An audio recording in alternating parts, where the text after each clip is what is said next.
आपल्याला ड्रेस किंवा ब्लाऊजसाठी आय बनवायला शिकायचं आहे, तर त्यासाठी असं सुईमध्ये 4 पदरी धागा ओवून घ्यायचा आहे. ज्या ठिकाणी तुम्हाला आय करायचं आहे त्या ठिकाणी खालून सुई वरती करून घ्यायची.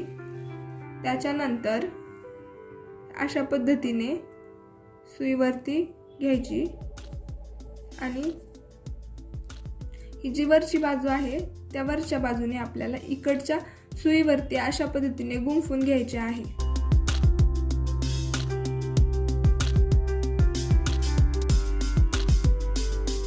अर्धी सुई वरती ठेवून त्या सुईवरती असं गुंफून घ्यायचं आहे. जेवढ्या लेंथचं तुम्हाला आय बनवायचं आहे तेवढं गुंफून घ्यायचं आहे अशा पद्धतीने.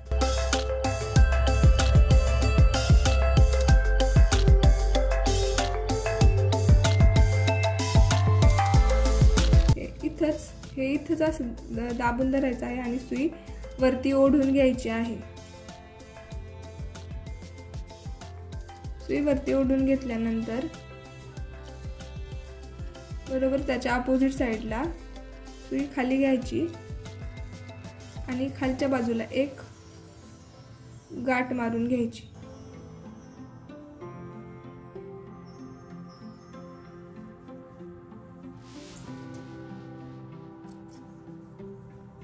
तर अशा पद्धतीने आपला तयार झालेला आहे आय, हे आपण पाहू शकतो.